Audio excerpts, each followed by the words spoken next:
Hi, everybody. I'm Sean Thomas Breitfeld, co-director of the Building Movement Project. My co-director, Frances Kunreiter, and I will be presenting the findings from the Race to Lead Revisited report.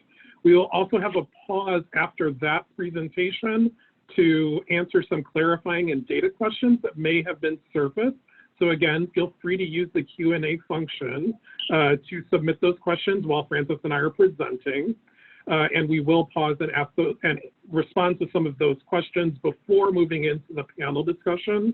And just want to start by thanking our panelists, Margaret Mitchell, President and CEO of YWCA Greater Cleveland, Edgar Villanueva, Senior VP at the Schott Foundation and author of Decolonizing Wealth, and Karian Suarez, Executive Director of Equity in the Center. And after the panel discussion with the three of them, we will then also have a Q&A with the panelists. So again, feel free to use the Q&A function. We will be tracking those questions that come in, and we'll do our best to answer as many of them as possible. If you're having any technical challenges, feel free to submit those as questions. And my colleague, Catherine Foley, who you'll see as BMP admin, will be taking the lead on responding to those things as they come up.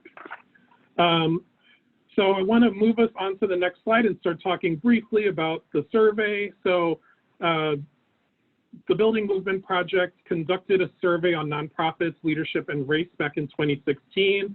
That survey led to the development of the Race to Lead series of reports, all of which is based on the data and responses of more than 4,000 people working in nonprofit organizations across the country. Last summer, we resurveyed the field, and this time we had more than 5,000 nonprofit staff participate, and that data is the basis for the Race to Lead Revisited report that was just released earlier this month. So we're really excited to have such a robust data set to be able to share some insights with you about. And before we move into starting to talk about the key findings from the report, we want to launch a poll question that is just related to the survey. And we're interested in seeing whether you, participants who are on this webinar, participated in the survey, and there's a variety of possible answer options. Invite people to select whichever one feels like it's the best answer that reflects sort of your own involvement in the Race to Lead surveys, both in 2016 and 2019. Just give it a few more seconds for people to vote in this poll question. And once we've reached critical mass, Catherine will show the results.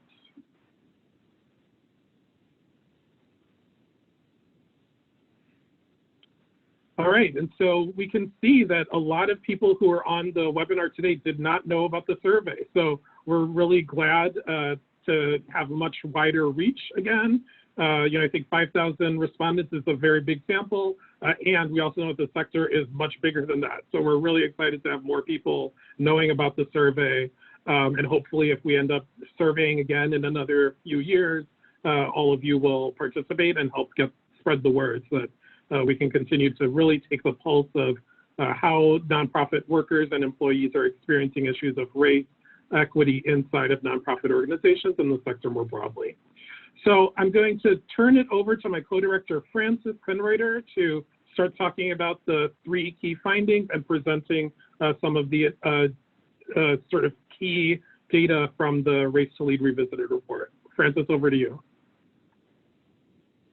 Thanks, Sean. Hello, everyone. We're so happy you're with us and that you have interest in the work that we've done on Race to Lead. So let me just start by saying the respondents in the Race to Lead Revisited are very similar to the ones in our original Race to Lead report that came out 3 years ago. They work for pay in the nonprofit sector. They're from all 50 states, and you can kind of see this heat map here. The darker colors represent more respondents, and the lighter colors fewer respondents, but we had respondents from all 50 states. We want to remind you that this is kind of a snapshot in time. The survey was out for about 6 weeks over last summer in 2019. And the people who took that survey may or may not have taken the first survey. We don't know because it's anonymous. But even with 1,000 more people taking the survey, they're remarkably similar in their demographics. So I just want to show you a few examples of that. So on the next slide, you can see the answers about race and ethnicity. In 2016, 42% of the sample were people of color. In 2019, the Race to Lead Revisited survey, 41% were people of color. And if you look at that breakdown by race, it's almost exactly the same. And as we said in our first report, it pretty much mirrors the Bureau of Labor Statistics on who works in the nonprofit sector, except that they don't have a multiracial group there. If you look at the gender and sexuality responses, there are 3% more people who identify as women in 2019 than in 2016, and 3% fewer people who identify as men. And then there are 3% who, in both samples, that identify as gender non-conforming, gender non-binary, or gender queer. And the exact same number reported that they were LGBTQ+ in 2016 and 2019 at 21%. We had a new question this time in the survey, which is on the next slide, which is if people have a disability, and 10% of the respondents identified as having a disability. And you can see from this slide that the most common disability was mental health disorder at 38%. And finally, in terms of the demographics, is the biggest change, which is on the next slide, which is the generational change. And this really reflects changes that are happening in the workforce that we can see in other research. So there's a 9 percentage point increase in millennials, and there's a few, just a very few Gen Z here. We didn't have any Gen Z in the 2016 survey, so they're coming into the workforce now. And then there's corresponding reductions in both Generation X and in baby boomers, who are now less than a fifth of the respondents of the 2019 sample. So that gives you some idea of the demographics. I want to present the 3 key findings of the survey. And again, if you want to know more about the survey, you can go to www.racetolead.org or buildingmovement.org, and you can download the full report. So there are 3 findings that we talk about in Race to Lead Revisited. The first is that there's been little change from what we found in our original Race to Lead report in the Race to Lead Revisited. The second finding is we clearly identified what we call a white advantage for white people who are working in the nonprofit sector. And then the third finding is really from a set of new questions on diversity, equity, inclusion. And we show what sort of initiatives have taken hold in the sector, but there's still questions, but despite the fact that there's a lot of DEI in the sector, there's still questions about if it's changing the actual workplace. So I just want to remind you, if you have questions about the data that we're showing, please put it in the Q&A box. So let me go through, I'm going to go through the kind of that first finding. It's the same story. And that's the result of our original Race to Lead report still hold. People of color have similar qualifications as white respondents, and people of color are more likely to aspire to be nonprofit leaders. And all respondents in both data sets noted that people of color face racialized barriers to advancement. So I'm going to dig into a couple of these findings in more detail. First of all, on aspirations, we asked people who were not executive directors as CEOs whether they aspired to become a nonprofit leader. And in 2016, in the first survey, people of color were 10 percentage points more likely to say they definitely or probably were interested in becoming a nonprofit leader. And that gap between people of color and whites grew to 15% in the Race to Lead Revisited survey. In the next slide, we go to another question that was asked in the first and second survey, and that is whether people's race ethnicity had an impact on their career advancement. In 2016, 35% of people of color said their race had negatively impacted their career advancement.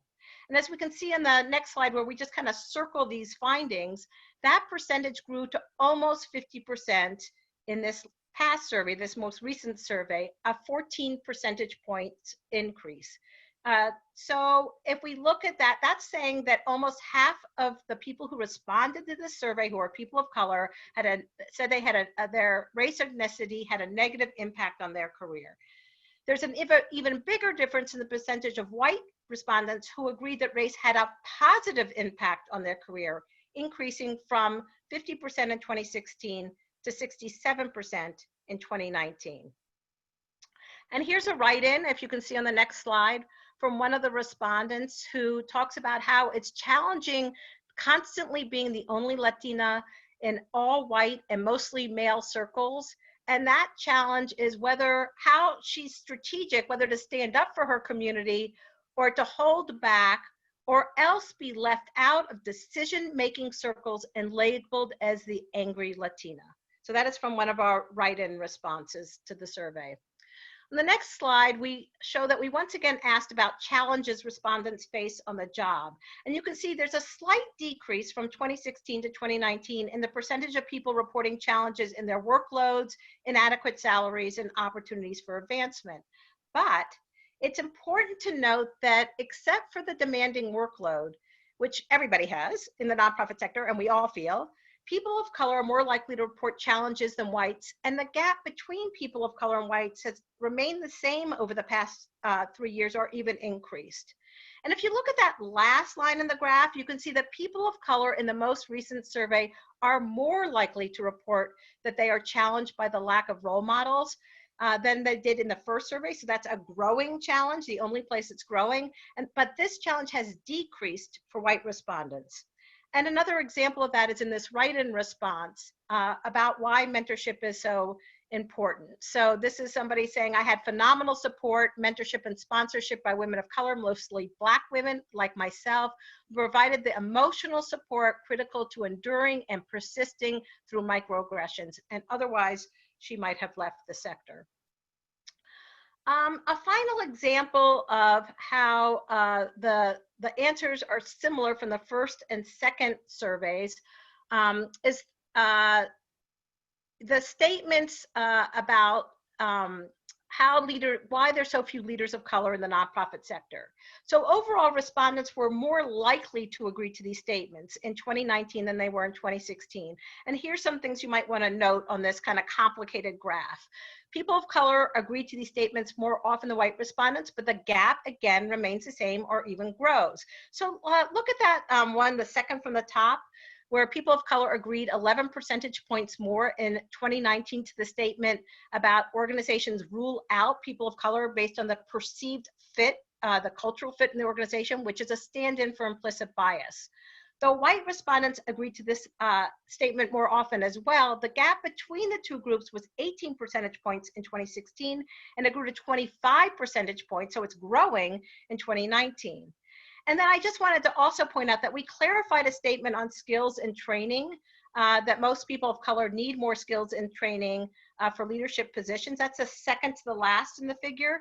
And that led to a dramatic increase in agreement because it was stated a little differently, especially by people of color, but also by white respondents, though the gap between them also remains. So we're gonna go to another poll question. Catherine's gonna put it up. And that question is, how does the race, ethnic demographics, the people in the top leadership roles in your organization, the staff and board, kind of currently match the communities that are being served or that you work with? Does it mostly match, somewhat mismatch, or mostly mismatch? And this is going to lead in to our next question, so I'll take a minute to fill that out. So is the leadership, the board and staff leadership, does the demographics, you might think especially on race, mostly match, somewhat mismatch, or mostly mismatch the community you're serving? And when we get a critical mass, Catherine's going to end that and show us the result. And here we go. So mostly mismatch and somewhat mismatches are the winners. Well, somewhat mismatch and somewhat matches are both, you know, the second and second here. So that leads to me passing on to Sean to talk about what we call the white advantage. Thanks so much. So as Frances mentioned, the second key finding was about the white advantage, the fact that, you know, from our perspective, there is a white advantage in the nonprofit sector. And we based that assertion on these three key things that we saw in the data, looking at the racial makeup of who's in positions of power in in nonprofit organizations, how survey respondents reported on their own experience in nonprofit workplaces, particularly based on the demographics of who was in those positions of power, and then also that there were some income and sort of financial disparities that were also reflected in the data that also speak to this finding around there being a white advantage. So on the next slide, we have this write-in response about the experience of being one of the only. So the isolation, the frustration, and I think what's particularly interesting about what this survey respondent was writing in was that the lack of leadership of people of color was having real impacts on the organization itself, as well as this person's own experience and their own opportunity for personal and professional development inside of the nonprofit organization and sector. And so that's a way of leading into what we saw already in the poll question that we just did with all of you, where we asked survey respondents about the racial composition of the organizations where they work, looking at these 4 different levels in what could be considered organizational hierarchy, right? So board of directors is at the far left end, then staff in top leadership roles, and staff not in top leadership roles, and then the community served. And so what you're seeing here is that the orange bar reflects the percent of respondents who indicated that fewer than 25% of people in any of these categories were people of color.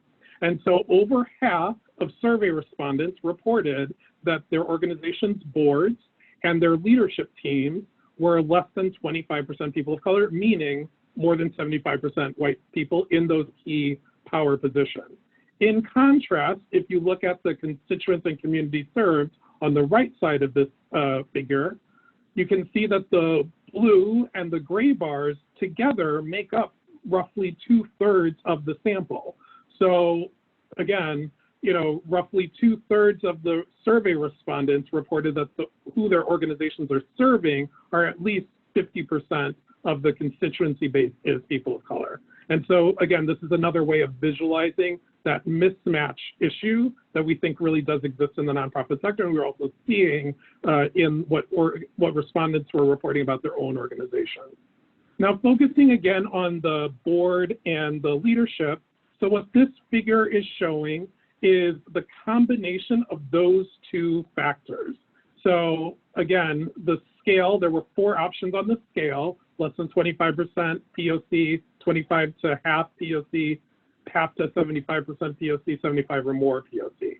And so at the top, you've got the staff and top leaderships, and then on the side is the board of directors. It creates a 4x4 grid.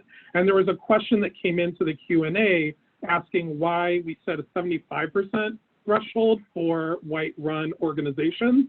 And I hope that this helps to visualize that. I think it's really striking that out of 16 combinations, 45% of the respondents reported working for organizations where both the board of directors and their organization's leadership team were less than 25% POC. And so the 2 figures side by side, the one on the left is just basically showing you the data and the percentages. And the one on the right is showing you as a proportion of this grid of 16, the 45% is the biggest share of what the options could have been. And then you see the sort of spread of all the other combinations that were possible. So basically, again, 45% of survey respondents reported that they worked for organizations where both the board and their organization's leadership teams were more than 75% white. And then only 14% reported working for organizations where half of the board and their leadership team, at least, were people of color. And then there was this 41% that were in the middle in terms of some of these other combinations that were possible. And I'm just going to move us on to the next slide because the organization type really ended up having a real impact on how people were experiencing their organization.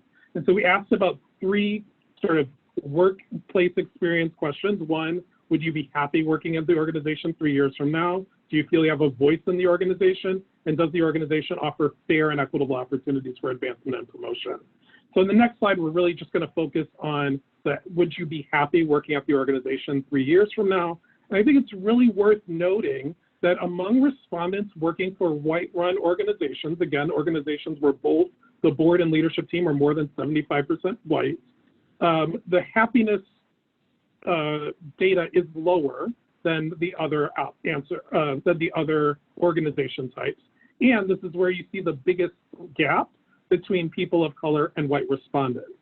So if you think of this on a scale from 1 to 10, sort of an average response of 5.4 is not a very good grade, right? That would basically be a 54% compared to a 7.1 for white respondents working in those kinds of organizations. The gap's a little smaller, obviously, when you look at respondents working for other types of organizations with other combinations. And then there is no gap. The gap completely disappears when you look at people of color and white respondents who reported working for organizations that were POC-led. For the next slide, we see whether people feel they have a voice in their organization. And again, we see the same pattern repeating itself. Very large gap, with people of color being much less likely to say that they feel that they have a voice in their organization compared to white respondents working in white-run organizations. The gap gets smaller for those working in all other kinds, and then the gap is very small. And in fact, people of color were rated their organizations more positively on this measure of whether you feel you have a voice in your organization. And then the last one, again, the same pattern happens. I think here is where it's also particularly striking, because it's about whether the organization offers fair and equitable opportunities for advancement and promotion. Both people of color and white respondents were much less, rated their organizations much lower on this measure when they worked for white-run organizations compared to the other two org types. And again, the gap between people of color and white respondents was smallest among respondents working for POC-led organizations. Just going to move us on to the next slide, which is a write-in response, particularly expressing the challenge of not being taken seriously, particularly in majority white organizations, and then also the frustration of being used as a token. And so moving on to the next slide, this is where we start talking about some of the financial implications. So again, looking at organizations looking at the respondents by this org type, we see that respondents reported that their organizations tended to have lower budgets if they worked for POC-led organizations. And so the larger share of respondents working for POC-led organizations reported that the organizations had budgets under $1 million. And then on the next slide, although we didn't see big differences in terms of the salaries that respondents reported, it was striking that white respondents were more likely to report that they had received a cost of living raise in their organization, and this is across all organization types. But they were also more likely to report having received a promotion into a position with more responsibility and higher pay, and also more likely to report that they had received a performance-based raise. So those are some of the findings related to the white advantage. Going to launch another poll. And so here the question is to select which of the following DEI activities / strategies you think would be most impactful for your organization. And we just have 4 options here, but feel free to choose whichever one you think would be the most impactful for your organization. And then we'll see the results, and that will help set us up for the next conversation on key finding 3. So hopefully we've reached critical mass, and let's see what the results are.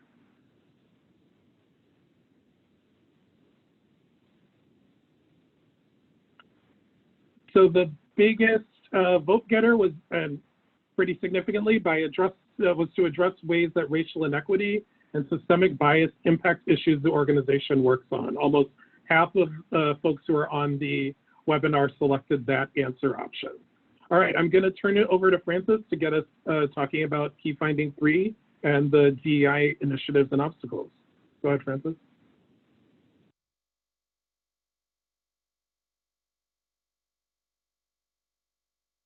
So as I mentioned earlier, the third key finding in the report looks at responses to a new set of questions on diversity, equity, and inclusion.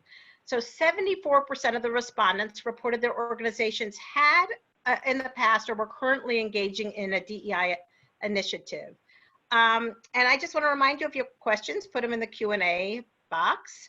And so this shows the most common activities that were training, clarifying DEI is central to the organization's mission, and addressing how racial bias impacts the work. And again, we break these all down by people of color and white respondents. The survey didn't evaluate DEI initiatives, but we did learn a few important things from the data. So for example, though most respondents, especially white people, felt training had a positive impact, this figure shows that those respondents in organizations that trained on multiple topics, and that's listed on the left, on the right, the multiple topics, were far more likely to be very positive. That's that little blue thing in the center about trainings than those who trained on 3 or less topics. They're more likely to be very positive if they're trained on 4 or more topics. And here's a quote from somebody that echoes some of what we heard in the focus groups, that training can lead to transformation. Unfortunately, we also heard, especially in people of color focus groups, that many organizations sent staff to training as the full extent of their DEI initiative.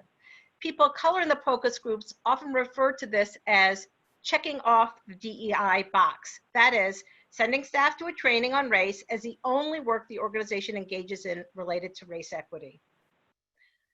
In the next slide, this figure shows through the lens of the white advantage that Sean just talked about, whether respondents' organizations have policies to ensure DEI, have leadership committed to DEI, and or takes a public stand on root causes of issues facing the people they work with and serve.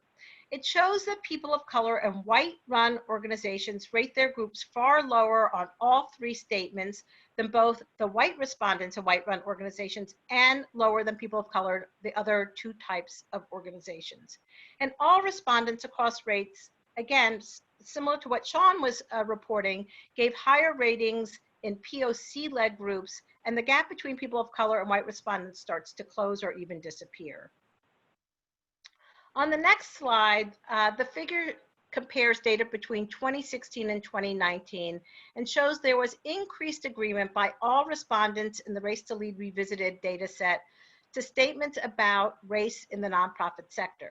So let me just point to 2 things. First, the biggest increase was seen in the statement, nonprofits trying to address race equity in their organizations often create tensions they're not equipped to resolve. That's that second to last line, and you can see this big increase there. Second, we want to point out the high levels of agreement, especially from respondents of color, to a new statement, we know how to improve diversity, equity, and inclusion in the nonprofit sector, but decision makers don't have the will to make changes. 72% of people of color agreed with this statement compared to less than half of the white respondents. And here's a write-in that kind of talks about some of these issues. She says, we know the way forward, we can readily identify the barriers, but we focus on changing people's minds. And she says, I think we must shift the focus to changing people's behaviors. On the next slide, and this is the final one in this presentation that Sean and I are doing, the figure shows the level of agreement to statements about how to increase people of color leadership in the nonprofit sector. So this was a new set of statements. On the left are answers by all respondents, and on the right are just executive directors and CEOs. It's notable that the biggest gap between people of color and white respondents is to the statement that funding should be increased to POC-led organizations, and this is especially true for the CEOs. That's striking to us because we know from the findings from the White Advantage, but also from other data, that people of color-led groups just have smaller budgets than white-run organizations. So why wouldn't that be a top solution for everyone? So with that, we're gonna take a breath. We've been talking all this stuff and answer some of the questions that you've been asking in the Q&A. So Sean, can I turn it over to you to start that? Sure, yeah. So we did get a few questions related to the demographics of the sample. And so a few people were asking about the proportion of the respondents who were identified as people of color. Just want to clarify that the survey asked people to self-identify as either a person of color or not. And so that's how we got the 41% versus 59%. Again, 41% of the sample self-identified as a person of color. Of those 41%, 14% of the sample were self-identified as Black, just under 1% self-identified as Arab American, roughly 7% identified as Asian American, 10% self-identified as Latinx or Hispanic, roughly 1% self-identified as Native American or Indigenous, and then 8% identified as multiracial, meaning they selected more than one racial ethnic group. And so, but there was a question about like how we accounted for multiracial people who were half white. If they first self-identified as a person of color, then they're in that multiracial POC category. If they first identified as not being a person of color, then they're not factored into 41%. So that was one question related to the demographics. There was also a question about the economic disparities, and so related to particularly class, and then how that has impact in terms of who's in organizations and the claims that organizations make about representing the community. Francis, do you want to take do you want to answer or respond to that question? Yeah, we did ask people about their class growing up and their current class. Now, we didn't look at that in terms of the communities they serve, but we did take note. And if you know, all this data, just to remind you, is in the full report. We're only selecting certain things to say on this webinar since the report is quite long. But we found that people of color were more likely to have grown up as what we, kind of the language from the economic data is lower class or working class, and they were more likely to have changed class position by working in the nonprofit sector. So not only were less likely to be upper class or middle class, they actually, their class position raised by working in the nonprofit sector. That was much more likely to happen for people of color in the sample than for white people. And you can get more detail in those findings in the report. Great. There are some other questions, like for instance, that are coming in that I think some of them are actually answered in the report. Obviously, we couldn't answer or cover everything in the presentation. There are also some questions coming in about the impact of the potential economic downturn on funding decisions, which hopefully we'll be able to talk through in the panel discussion. Particularly, Edgar, you might think of that one. And one thing I just wanted to, go ahead. Yeah, go ahead, Francis. One thing I just wanted to mention is that for a lot of the questions, of course, you're asking like, what does the size of the organization matter? Does the budget of the organization matter? When we reported things, we really had controlled for things like size, budget, et cetera, so that those aren't what's being reflected in the answers that we show. We're really looking at the data where we saw that the differences held despite other factors.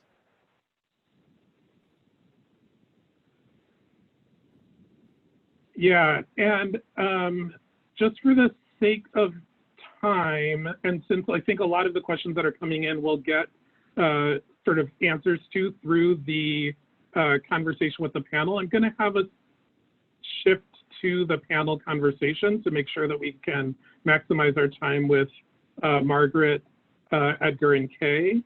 And so actually at this point, why don't we stop sharing the slides?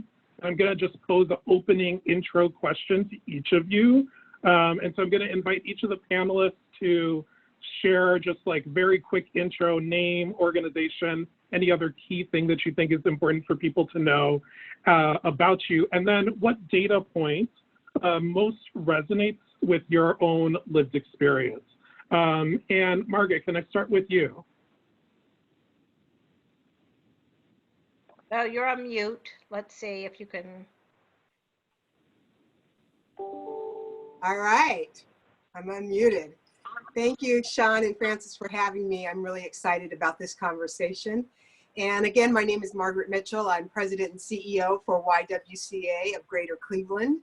I've been in my post for about 9 years, and the data point that most resonated with me was really the key finding that whiteness is an advantage in the nonprofit sector. And all of those data points in there, I just really resonated with and was thrilled to participate in the 2019 survey. So thank you.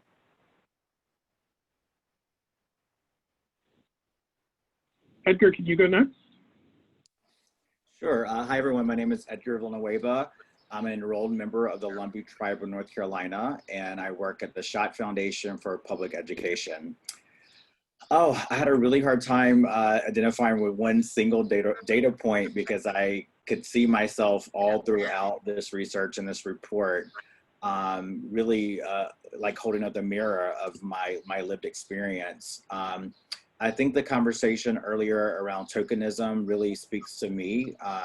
Being Native, I've always been the only Native American in my organization, except for a short period of time where I led a Native focused nonprofit organization. So I think that's probably the part of the conversation today that I resonated with the most so far. Thanks so much. And Kay. Good afternoon. Thanks to Sean and Francis for inviting me. It's a pleasure to be here. Like Edgar, I struggled to answer this question. Oh, and I forgot to say, I'm sorry, I'm Executive Director of Equity in the Center. And the pervasive white advantage is deeply validating for me as a professional who, until the past 5 years, operated in predominantly white organizations most of the time.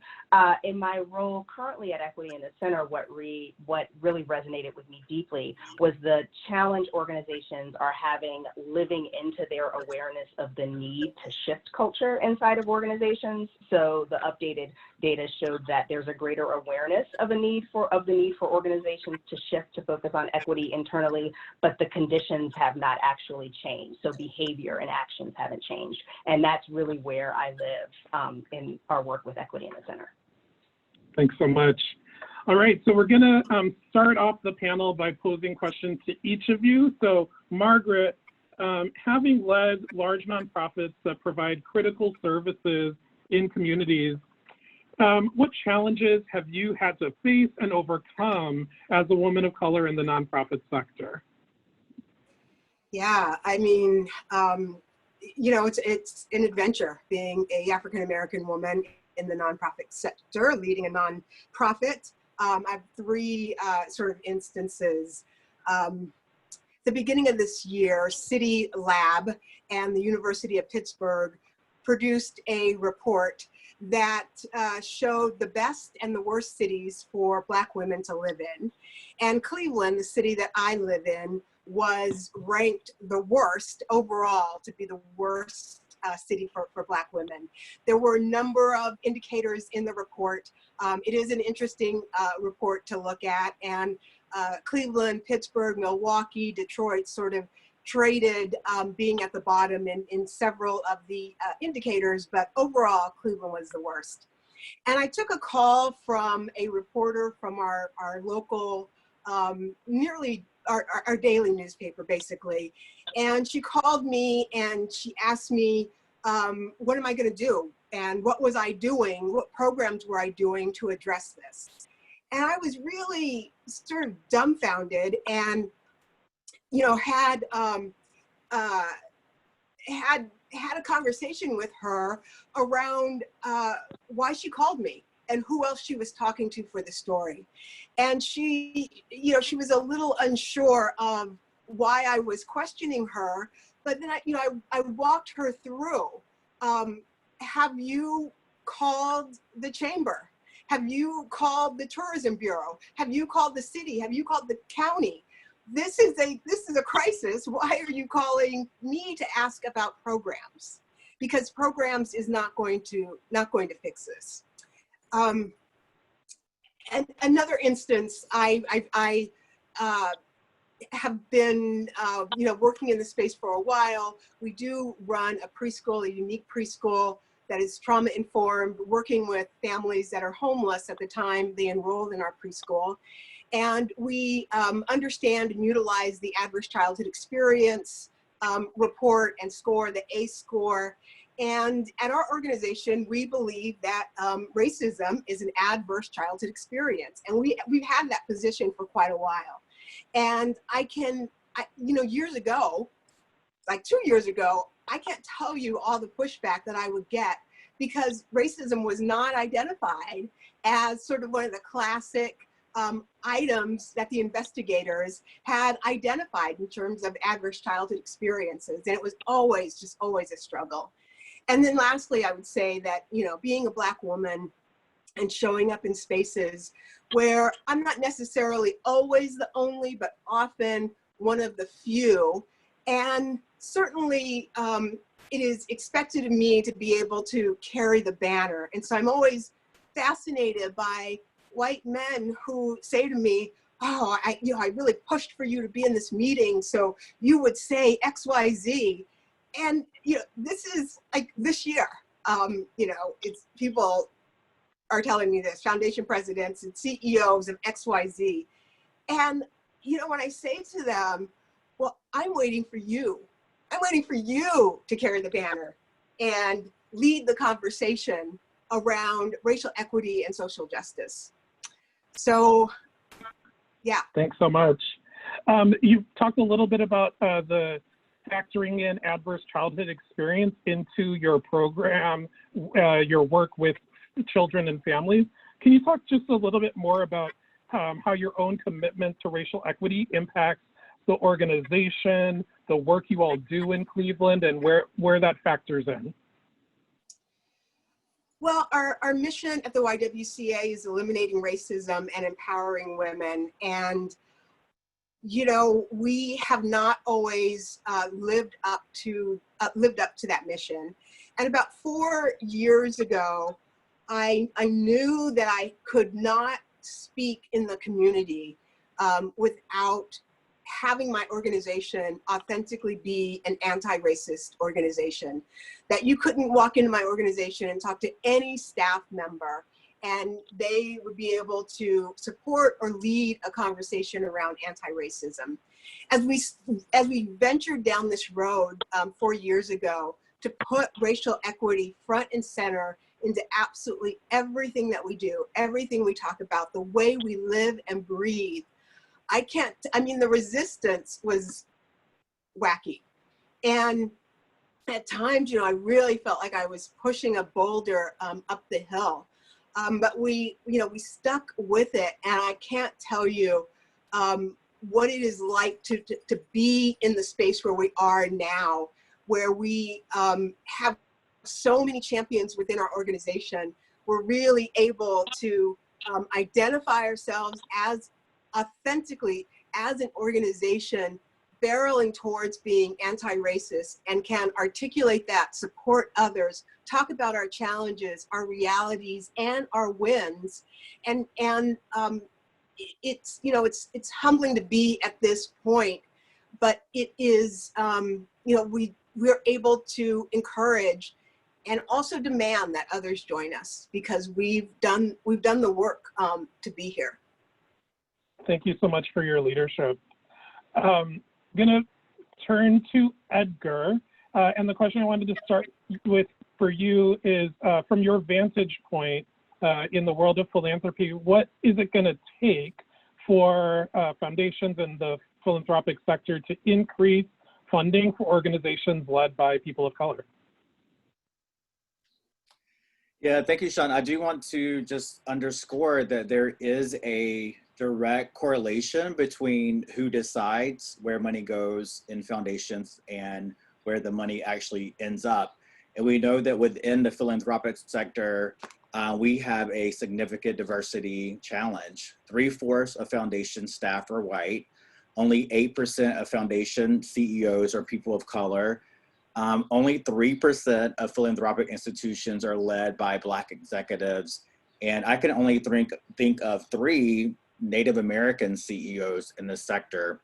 And so when we see this major diversity issue within the philanthropic sector, we're going to see that play out in where money actually goes. And we see and know that only 7.5 to maybe about 8.5% of philanthropic dollars overall go to communities of color. And so we have a philanthropic injustice there as far as I'm concerned. What will it take? You know, I want to believe that inherently folks working in philanthropy are good people, and we're going to self-correct to begin collecting data and understand the demographics of who we're supporting, what the leadership of those organizations look like, and make conscious decisions to dramatically increase and shift that so that we are investing in people of color and in POC-led organizations. I don't know that we'll get there fast enough on our own goodwill. So, you know, I'm very interested in the idea of some external pressure to really push us.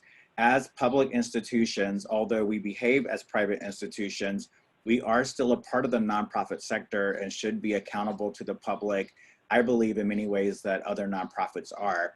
I have been a part of conversations about legislation that would potentially require foundations to diversify their boards. Some people think that's a radical idea, but this happens in many other sectors.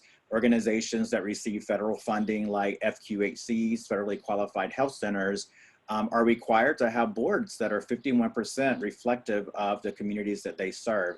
I don't see why it would be such a stretch for there to be a requirement on foundations, organizations that do not have to pay taxes, to have a requirement on board leadership that would be mirror and reflect the communities that we are working to serve.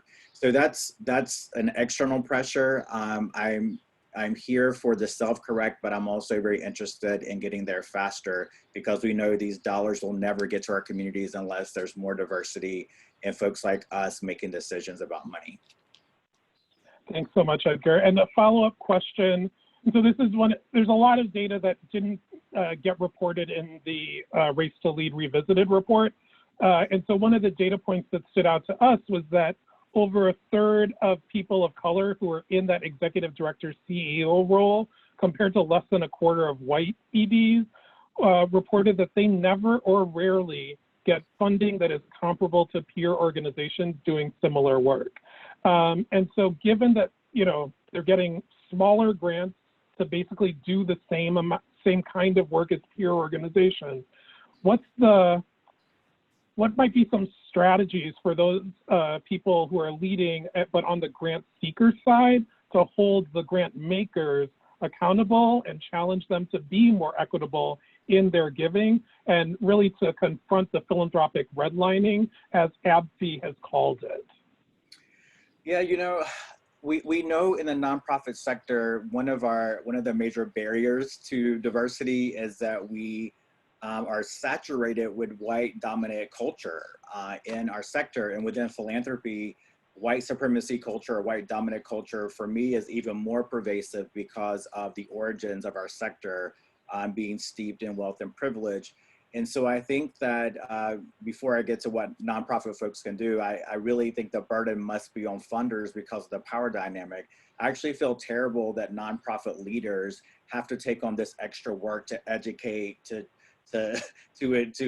inspire, to encourage philanthropic leaders to come around to this.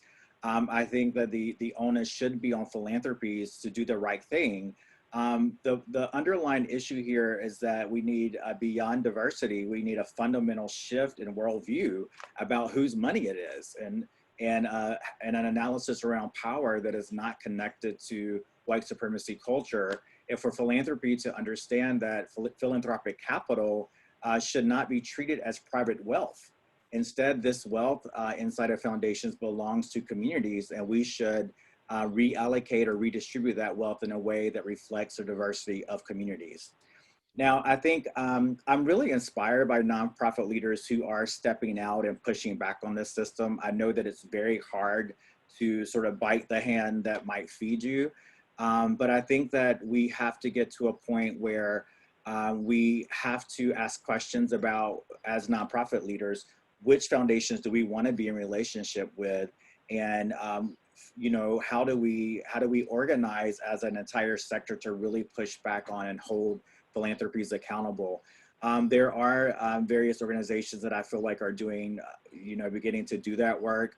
And I've seen responses from Direct Action on foundations, which I think is the boldest, most radical. And I love it when a nonprofit is that bold to do that work, to really thinking about bringing philanthropy into the fold and into a relationship that's beyond transactional to one of trust.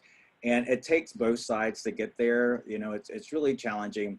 I will say to nonprofit leaders who may be afraid to have these conversations, to not be afraid. This is the time where pretty much everyone in the foundation world is beginning to have conversations about race. We talk about white supremacy now in the sector more than we ever have. So be bold to ask funders, what are they doing about equity? What is their policy on diversity?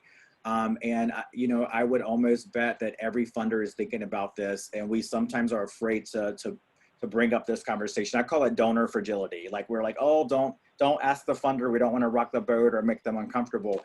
This is the time for everyone to be uncomfortable and to have conversations about race and power. If not now, then when?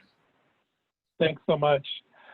Edgar, that was a great segue to a question I wanted to pose to Kay about the current moment that we're in. And there were a few questions that came into the Q&A about this as well. So, you know, how are you seeing the current moment impact the sector?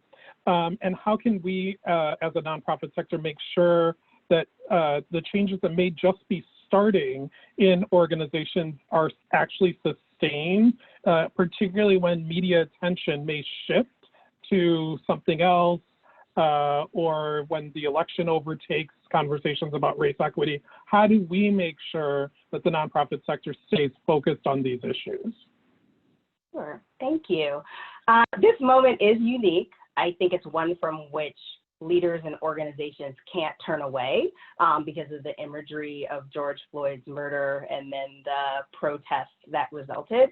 So organizations that I've been working with and hearing from, and leaders that I've been hearing from, overwhelmingly understand that this moment is different and they have to do something. Whereas in the past, many of them, including many whom I've spoken to a year ago on this same topic, felt that it was okay to wait. That, you know, when I got more budget or something shifted, I would come back to it.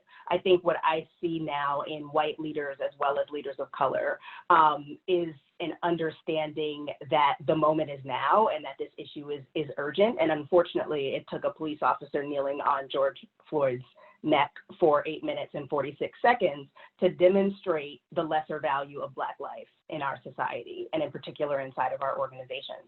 So when I've been speaking to leaders, we've had, more so than in the past, really explicit conversations about what Black Lives Matter means inside of their organization. Because the reality is, just as in broader society, Black life is not valued as equal to white life, inside of organizations, Black life and the lives of people of color are not valued as equal to white life. White ideas, white philosophies, white leadership, white bodies are elevated above all others. And I feel in the conversations I've been having in the past month or so, there's an explicit understanding that action, not just words about diversity and inclusion, action on anti-racism specifically needs to be taken. So to persist through the shift in the media's focus, I think we who are leaders in the sector and staff and leaders of organizations have to beat on the drum for action, which ties back to Race to Lead's finding that organizations are now significantly more aware, but the conditions haven't changed. And the conditions haven't changed because organizations have not transformed their culture to center equity. They continue to predominantly live in a space of diversity where they're focused on the literal variation of the racial background of their staff versus focusing on driving inclusion in a culture where multiple lived identities, specifically around race, but around LGBTQIA and gender and other identities, are valued equally. so that they can drive inclusion and then narrow the race-based disparities inside of organizations. So I think focusing on the action, so not training, but transformation and the anti-racist action inside of organizations, that will make progress toward equity. Thanks so much. And, this is also a question that I would want to encourage everyone to weigh in on. But so, Kay, the critique of training, I think, is well considered. And I'm also curious, like, what is training good for, since it does seem to be the go-to strategy for organizations that are starting? And, maybe just a little bit more of, like, in what ways training tends to fall short and what to do in addition or instead. Sure. Training is critical because training helps individuals to learn. And what's overwhelmingly lacking in our society is education on structural racism and institutional racism, as well as just the basic history of our country. So it's not that training isn't important. We don't know as Americans how to live in a society that centers equity. So those are skills that we have to learn. So training is important, and it's imperative that the thread from the skills that are cultivated in training be pulled into the daily management practice of an organization. Because where training falls down is where the organization fails to make a clear case for why the training is related to individuals' institutional functional roles and how they're supposed to apply the skills that they learned in training in their daily work, and scaffolding policy and process to support people in applying principles of equity in their daily practice of management. And it's the pulling of the thread that is generally not present. So I go to a training on implicit bias. I check the box. I now know that I have implicit bias. Great. I still keep treating my colleagues of color as if they are lesser humans because I don't have any understanding of how that implicit bias shows up in my daily interactions with them, in whom I call on in a meeting, who I give a stretch project to, who I think is a fit, as we were talking about earlier. So building the capacity of individuals and of organizations to apply the skills learned in training to operationalize race equity is critical. And that's the piece that's missing. And it's why if you Google implicit bias training, it overwhelmingly is found to not be effective. Because yes, you went to the training. Were you able to successfully apply anything that you learned to mitigate race-based disparities? Generally, the answer is no. Thanks so much. I'd invite Margaret and Edgar to weigh in as well if you have any thoughts about training and or other additional strategies that organizations should be incorporating into their toolbox. I'll jump in. I didn't know if you were gonna start, Margaret. I'll just say, I feel like often the conversations about diversity, equity, inclusion are, either when an organization is in trouble or sometimes there's good intentions, folks want to be in alignment with their mission and do better. But the challenge with training and a lot of the efforts around diversity is that they are an add-on or a set aside. They are not woven into just how we do business every day. And also for folks, especially white relatives who are watching, sometimes conversations about race, equity, diversity, the only time that those conversations happen might be in a 30-minute workshop or the 1-hour training, or if you're lucky, a whole day, right? And so what I've been saying to folks, if the only time that you talk about race or equity or inclusion is at work or at work in like small segments, that's not enough time, because we have to get beyond the training, we have to get beyond the frameworks and actually have some personal transformation. You should be talking about race with your family. You should be talking about race with your faith, in your faith community, like everywhere. We have to like really lean into this. It can't be a checklist or, like it's not a linear process. So this is work that has to happen at the individual level, has to happen in your community and your family level, and then also at work. When we're doing that work at a personal level, I think we'll begin to show up at work, and it will manifest itself in the way that we're leading and managing staff. But we can't just professionalize equity and have this be a part of our day job. It has to be a part of what we do and who we are every moment of our lives. Yeah, I would just piggyback on that and say that, I agree. I think that training does have its time and its place, but in my opinion, it really falls short because, as Edgar said, it is far too often a checkbox. And as Kay said, that thread is not pulled through. And so, when I say we make racial equity front and center, I'm really talking about on a regular, consistent basis, just curating and driving and understanding and exposing and talking about how racial equity is impacting us, looking at something new or different. The 4th of July is coming up. There's an amazing piece that Frederick Douglass wrote in maybe 1852 about the insanity of the 4th of July. And we know that we truly don't have one man, one vote in this country until the 1965 Voting Rights Act. But until you really put that in front of people and they have an opportunity to digest it and read his words and understand that this has been happening for hundreds and hundreds of years.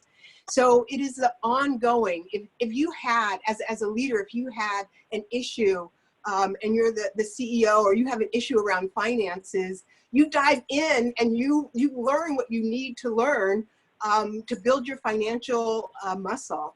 And we truly believe that racial equity is a leadership asset. If you are going to lead an organization in 2020 and beyond, you must have racial equity as a acumen that you own, possess, and are able to transfer, ignite, empower others to gain that equity as well. And it is not, we look across so many other organizations. It's important to understand the United Farm Worker movement in the United States. It's important for us, diving in and understanding who Wilma Mankiller is. This is so important to be able to look at people of color, understand movements and challenges and success, and not just be, myopic, but understand the humanity and as Gail Christopher says to us, the hierarchy, right? How we're always sort of needing to have a human hierarchy, and we must understand all this in order to dismantle it. Thanks so much. So we're getting a ton of questions in. One question that I think really relates to some of what you were just raising, Margaret, around equity being a sort of core competency for nonprofit leaders.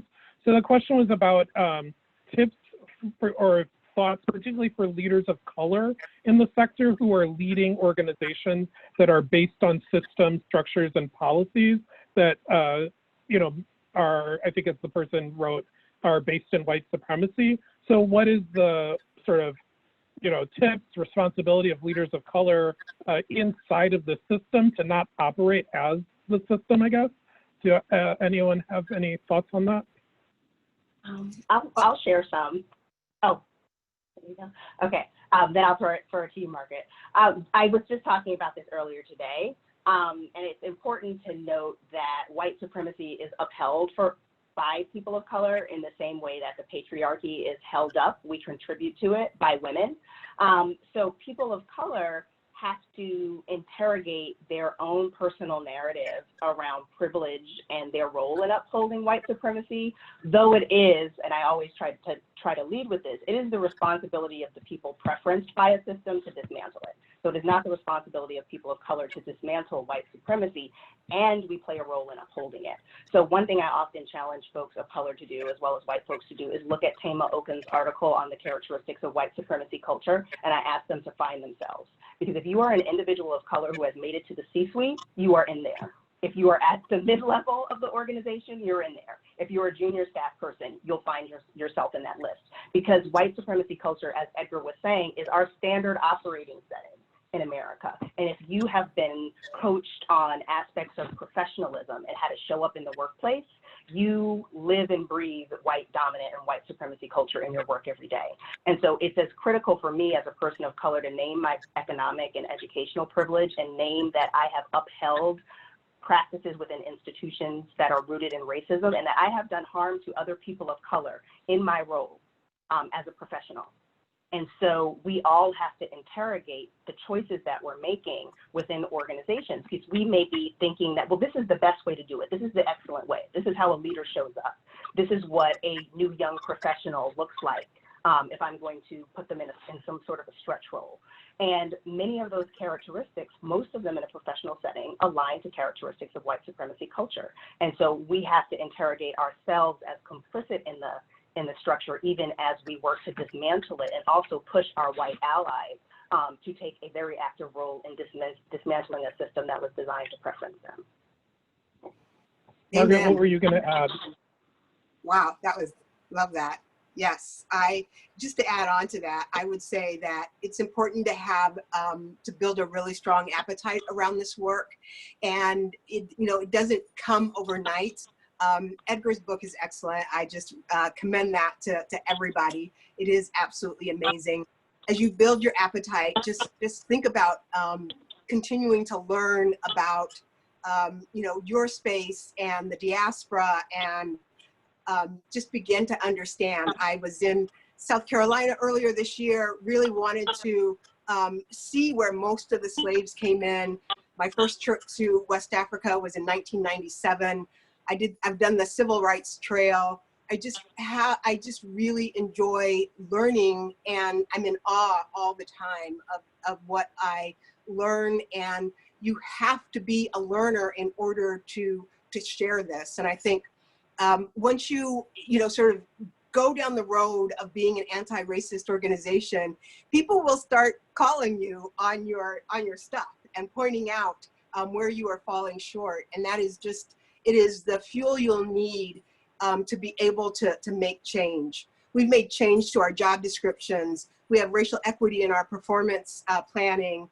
We have regular conversations within our organization. We're constantly providing opportunities to grow and learn.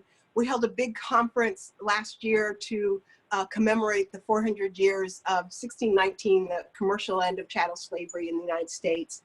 And we were one of the early communities in Cleveland to say, hey, we think that racism is a public health crisis. We worked on it. We've worked on that for over a year. And while we got passage just recently, it was a conversation we started a year ago in which people were rolling their eyes and saying we were absolutely crazy. So you be bold and courageous, as you've heard on this call, and be willing.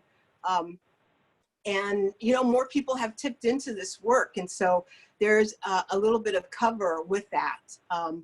But it is like anything, racism continues to sort of find its least resistance. It's highly adaptive. It'll become adaptive again and come up in some other form. And so we've got to keep, shifting and changing and dismantling and being able to see it and recognize it for what it is. Thanks so much. Edgar, anything else to add from you? No, I'm just getting fired up just by listening to Kay and Margaret here. I think I might just add or say in a different way that diversity is so important. Representation matters, but we can't just have diversity efforts in a vacuum.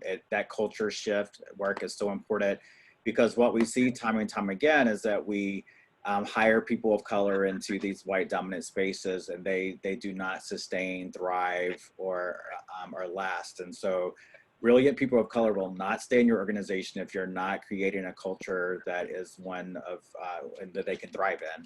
And the old saying is that people don't leave organizations because of mission, or because of the organization. It's because of the boss, really. So think about what we can do to engage in culture change. And I appreciate what you said, Margaret, because for white brothers and sisters who are listening to this, I know that often to make those changes, people get paralyzed by the fear of not knowing, right? Or being unsure or worried about making a mistake. And we all can have more grace towards each other as we're figuring this thing out, this thing called life out together. And I often share my own personal journey in the work as someone. I have not always been as enlightened as I am today. And I had to unlearn a lot of things, and I'm still unlearning a lot of things. And sometimes I make mistakes and think the wrong thing or make a wrong decision. So it is about just holding yourself accountable to some journey, to some experience every single day to do better and to keep learning. And as you all said, and to create a culture within your organization to have the conversations and to have to take risk, or to not have a culture of perfection, which is one of those white dominant characteristics, so that you can grow and learn together and begin to move in the right direction, to not only support people of color differently, but to have a culture that everyone can be successful in your organization. Thanks so much. And, you know, there were some questions from white EDs in particular around, like, what should they be doing? What is this moment calling on white leaders to do? Thanks for bringing that in, and would welcome any other thoughts that people have in terms of the particular sort of strategies that white leaders should be considering. So someone raised specifically about succession planning, like what other things should white leaders be thinking about in terms of how to make their organizations more equitable workplaces? I have some thoughts, you know, coming on the heels of some conversations that I've had with white EDs in the past few weeks. What came to mind when you asked that question, Sean, was get out of the way. And by get out of the way, I don't mean leave your position necessarily, but succession planning is important. Get out of the way in terms of creating space and freeing up resources for this work to actually be done. So if that means bringing in an external consultant, signing up for a training, and then engaging your facilitator to help you pull the thread from how you take the skills in that training and operationalize it within your culture, get out of the way and provide resources that will facilitate action, measurable action, and changes in behavior, not just in yourself as a leader, but all of the people who are on your team. One of the questions that you asked in advance, Sean, was sort of what recommendations might I have about the places where people get stuck in this work, you know, the initiation of conversations and the unearthing of challenges that they're not equipped to handle. The importance of coaching cannot be understated, though I do acknowledge that coaching is something that requires money, and in these times, resources are a challenge. But all of the issues that you and Francis and Margaret and Edgar have been talking about in terms of the necessity of transforming internal culture ties to the 4 levels at which oppression operates. So internalized racism, our thoughts on race and what it means and what we think of people. Interpersonal, how those beliefs inform the way we treat other people. So that's where implicit bias and microaggressions show up. Institutional, how those beliefs about society's beliefs and individual beliefs about race and racism are codified in institutional practice and daily management. And then structural, how all those things work together to keep people oppressed and marginalized. The work that you do inside of an organization to transform it requires that you do intentional, consistent work at those 4 levels. And so as a leader, that means you're going to have to open up the box of race and racism that you've kept closed because you're an American and that's what we're supposed to do, and start to unearth many of those issues.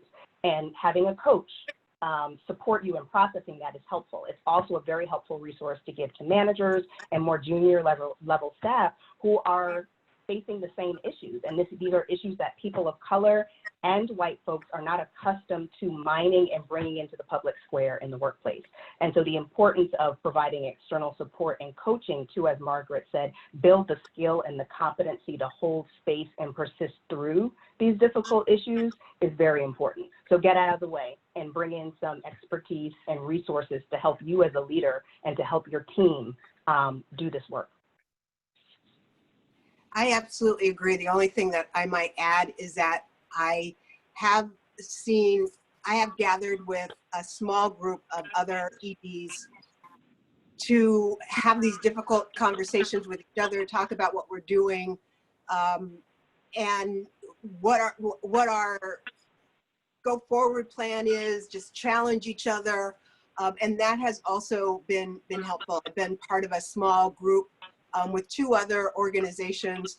I think we've been together for 3 years. And I think the first year we just talked in a loop and didn't go anywhere. And then in year 2, it kind of, you know, moved forward, and we've been able to do some really good work. And I think all the organizations have grown. And so that's, I think, something that could be accessible for, you know, all organizations to do. Consistently getting together and working through these difficult conversations. Thanks so much. I want to invite Francis to rejoin by the video. In part because there was a question that was raised earlier about board members and the role of board members. And so there's a question to us in terms of the research, since the survey did not survey board members. And so how do the findings get out to board members? But then I also want to ask the rest of the panel, like, what is the way to manage a board towards becoming more equitable, particularly in hiring of the next ED, but also in terms of sort of making clear the mandate? So Francis, do you want to start us off with your thoughts about like the board and sort of how to share information related to the survey and report, as well as any other thoughts about the responsibility of board members? Well, just first of all, we didn't include board members because BoardSource puts out a report that I think is coming out this fall where they actually do a deep dive into what's happening with boards of directors. So you should be looking for that. You might sign up for that on their website. And they have a great data set. They've really dug into this issue. So you can go to BoardSource's website. It's BoardSource, one word, to get more information about board members. But we did want to include the fact in the survey that that the composition and the diversity of the board is so important. And that's really how we define one of the defining factors of the white advantage. And that boards often, you know, Sean always says when we're training, and when we started training on Race to Lead, everybody would say, I really want to do this, but you know, my boss won't do it, or my board won't do it. And so finally Sean said, well, you know, everybody has a boss. The board has a boss, it's the funder. And I think we have to really think about, and I use that all the time because I think this idea that I can't do it because my boss says no. Earlier, Edgar said, you know, nonprofits have to push against the funder. That's their boss. We have to, if we really believe in race equity, we have to bring this to our boards. It's not like we're trying to convince the boards. It's like we have to partner with the boards to say, this is how we address this, but not let it go, not wait till they're ready. And also, I think you must change the composition of your boards. You can't have a board that's all white and say that that's okay. It may take time to change the composition of the board. We understand it can't happen overnight. On the other hand, if you can't ask the staff to do all this race equity work when you're not asking the board to do the same thing. So that's just a quick response to that. But I'd love to hear from our panelists who have been so fantastic, what you think about the boards. I'll jump in. It's so critical that work is happening at the board level. I mean, we've got to have the work of equity happening at all the different levers of change in the organization. This often it does seem like a bottom up effort in the places where I've worked, where the people of color kind of take this on and are pushing. But we've got to have through and through, like everything rises and falls on the leadership of an organization. What I will say, because I get a lot of calls from search firms who are looking to hire their first ED of color, right? Because of this great work, people are wanting to be more inclusive. And I do think that if you are a board member and you're thinking about taking that step, that you've got to ask yourself how ready you are to ensure that this new executive comes in and is prepared to lead and to kind of like we were talking about earlier, to be comfortable. And what extra supports might a new ED of color need in your organization if you've never had POC leadership? And I've heard time and time again stories where boards are not extending the type of supports or the network and relationships that an ED needs to be successful in the role. And so we see ourselves kind of caught in this cycle of bringing in people of color, and then the numbers go back down again. So the board has to own this. It needs to start with the board where it's possible. And then the board needs to hold itself accountable, like create metrics and a dashboard around equity goals. And also, you know, all of the work that's happening at the staff level should be mirrored, I think, among board leaders. I absolutely agree. As we were doing our staff work, we did that same level of work with our board of directors, and it's just absolutely key and critical. And you know, I think our board has not always said that they've been, you know, grateful and excited about the work, but I think this year in 2020, they have all noted, mentioned, discussed, and flexed their racial equity muscle around the leadership that they are able to exert in their own organizations, on other boards. And so it's absolutely, critical for the boards of directors to move in this direction. And I absolutely agree with everything that's been said. Board members are least proximate generally to issues of inequity. And so the need to cultivate the equity muscle, as some folks call it, or the capacity to do race equity work is just as critical for that group as it is for everyone else in the organization. And the connection between the fact that board members are generally least proximate to inequity and what Edgar is saying about how leaders of color are not set up for success when they transition into C-suite roles is critically important, because a lot of the judgments that boards make about who deserves and is worthy and is qualified to be an ED and who deserves and is worthy of additional support or access to networks is bound up in implicit bias. And so the more you can do, the more work you can do with your board to explicitly name how the hierarchy of human value, which Margaret mentioned, and Gail Christopher has done a ton of work on, how that pyramid of human value generally elevates white, wealthy board members, puts them at the top, and society says that they're the best and most qualified people to be in these positions and make decisions about who should be the CEO and what the strategy should be. And so explicitly naming how white supremacy operates within a board and how that connects, as Edgar was saying, to the success of an ED of color, as well as to the organization's ability to raise funds when they have a leader of color. That's all I'll add. Thanks so much. Okay, so we're going to move into wrapping up, and I just want to invite each of the panelists to sort of give a concluding thought as far as what the people who are watching the webinar should be most sort of pushing in terms of their own organizations to do the transformation to become more equitable workplaces. And so, Kay, can we just start with you in terms of the big tip to make some real change in organizations?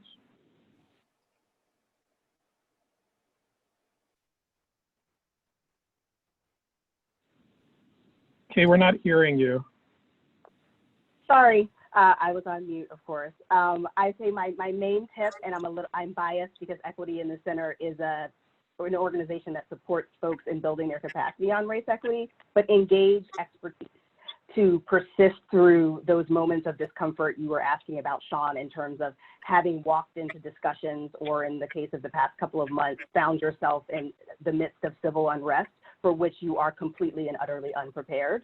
So engage expertise to facilitate discussions. Also name as a leader that you are unprepared for this moment, because we all are, as Americans who have not been raised to center equity in our society and in our practice, and secure the help that you need.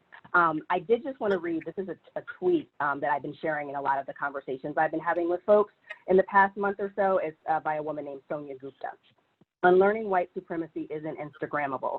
It's deeply personal, existential, and difficult work. It often feels horrible. It will make you cry. You might become depressed. It can be very lonely and isolating. It will shatter your ego and your belief system. Do it anyway. So that's what I would leave the group with. Unlearn white supremacy and avail yourself of whatever tools and resources you need to do so. Thanks so much. Edgar. I'll just underscore what we were talking about earlier about doing the personal work. If you have not done your individual racial identity work and understanding where you came from, what your original instructions are, and tapping into the teachings of your ancestors and understanding how that overlays with U.S. history, this is just important work for us all to do to be decent human beings. So do that personal work as well as lead the charge and support the work at your organization. And I think one question that I try to ask myself every day is what can I do to make sure that everyone feels powerful? So it's not necessarily giving up our own power, as Kay was sort of speaking to and getting out of the way, but it is making sure that we are using our power to ensure that we can all be powerful together. Thanks so much. And Margaret? Be prepared for the backlash. It is coming. It's going to be fierce. You may experience it in different ways from different people, but not everybody's going to be excited about your move into this space. But you are doing it because of the souls of our children who are Black, brown, red, yellow, purple, and polka dot. We must do this work, and you must be prepared to stand in the storm, and it is coming. But you must be able to understand and be thoroughly convinced of why you are doing this, why you are advancing this work. Don't turn back. Take a bold step. Be courageous. Do your own work, and be sure to understand.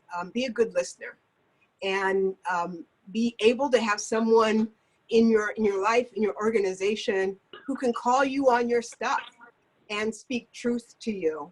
And even as it pricks your heart, and it will, be able to weed through all of that and do the right thing. It's always the right time to do the right thing. Thank you so much.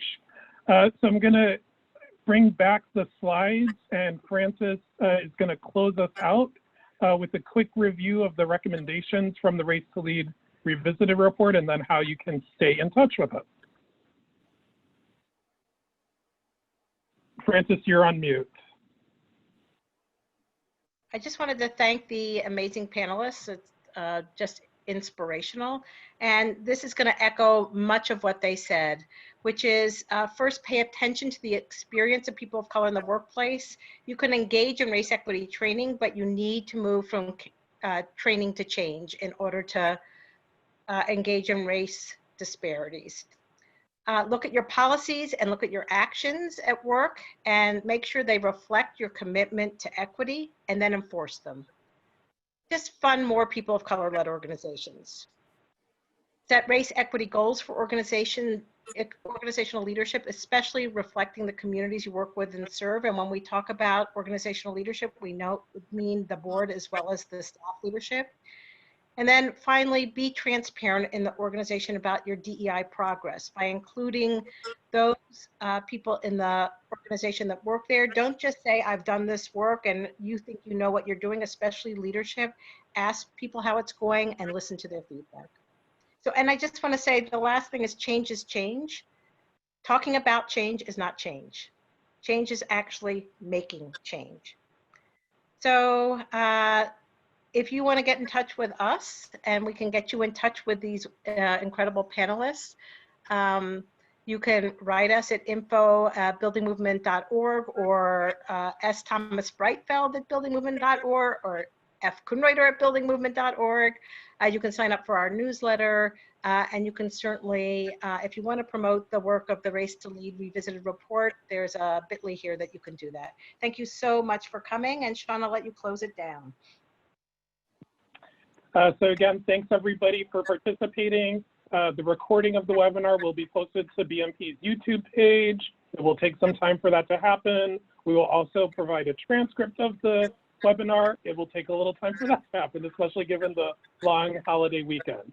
But it will all be live. It will be a tool that people can continue to use, and just encourage people to help spread the word about the research and connect people to our panelists, and to keep these conversations going. Thank you everyone for taking the time to participate in this webinar this afternoon. And thanks again to our panelists. Thank you all. Goodbye. Thank you. Thank you.